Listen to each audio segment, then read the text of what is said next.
मित्रांनो नमस्कार, चॅनलवर तुमचं स्वागत आहे.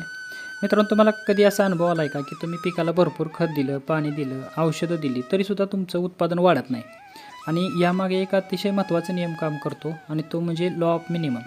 तर मित्रांनो, हा नियम जर आपल्याला समजला तर आपल्या खतांचा खर्च कमी होईल, आपलं उत्पादन वाढेल आणि जमीन सुधारायला मदत होईल.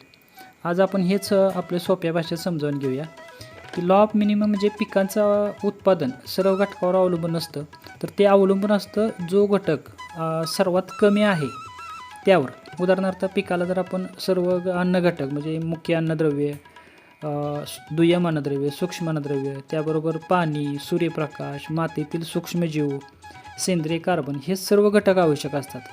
पण मित्रांनो, यातील एक जरी घटक कमी असला तरी तुमचं उत्पादन त्याच कमी असलेल्या घटकावर अडकतं. आता हा नियम आपल्याला समजून घ्यायसाठी एक तुम्हाला उदाहरण सांगतो की समजा तुमच्याकडे एक लाकडी फळ्यापासून बनवलेलं 100 लिटरची पाण्याची टाकी आहे. पण ह्या टाकीच्या फळ्या का नाही वेगवेगळ्या उंचीच्या आहेत. एक 100 लिटर उंचीची आहे, दुसरी 90 लिटर उंचीची आहे, तिसरी 70 लिटर, चौथी 60 लिटरची आणि एक आहे 40 लिटर उंचीची. आता प्रश्न असा आहे की या टाकीत आपण किती पाणी भरता येईल आपल्याला.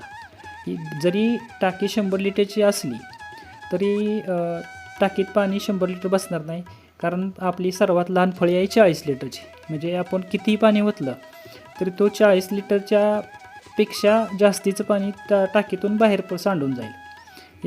त्याचं कारण काय, तर सर्वात कमी उंचीची फळी 40 लिटरची आहे. आणि मित्रांनो, हेच आपल्या शेतात घडतं. पिकाला सगळं घटक दिलं पण एखादा घटक जर कमी असेल तर आपलं उत्पादन त्याच घटकापाशी येऊन तिथंच थांबतं.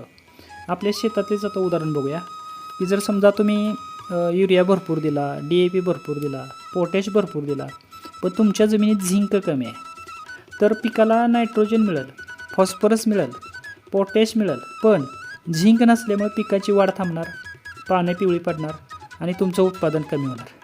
आता असाच आपल्या शेतात एक महत्त्वाचा मर्यादा घटक आहे, तो म्हणजे आपल्या शेतात मित्रांनो, आपल्या सगळ्यांच्या शेतामध्ये सेंद्रिय कर्ब खूप कमी आहे. जर सेंद्रिय कर्ब कमी असेल तर सूक्ष्मजीव कमी असणार, मुळांची वाढ कमी होणार आणि आपण दिलेली खते जरी भरपूर असली तर ती फिक्स होण्यानं त्याचा उपयोग कमी. म्हणजे तुम्ही खत दिलं तरी ती पिकाला त्याचा फायदा होत नाही. अशा वेळेला आपल्याकडून हमखास होणारी चूक म्हणजे काय, तर आपण उत्पादन कमी झालं की खत वाढवतो, पण कमी असलेला घटक म्हणजे जो मर्यादा घटक जो आहे तो आपण वेगळाच असतो, तो आपण शोधतच नाही. म्हणजे समजा झिंक आहे, बोरॉन आहे, फेरस आहे, सेंद्रिय कार्बन आहे किंवा पाण्याचं व्यवस्थापन आहे. आता मित्रांनो, हे जर मर्यादा घटक आपण शोधले तर आपलं उत्पादन वाढायला मदत होते. मित्रांनो, आपल्याला जर आपलं उत्पादन वाढवायचं असेल तर सर्वात आधी आपण मर्यादा घटक कमी असलेला घटक शोधला पाहिजे आणि तो दुरुस्त केला पाहिजे, मग आपलं उत्पादन नक्कीच वाढणार.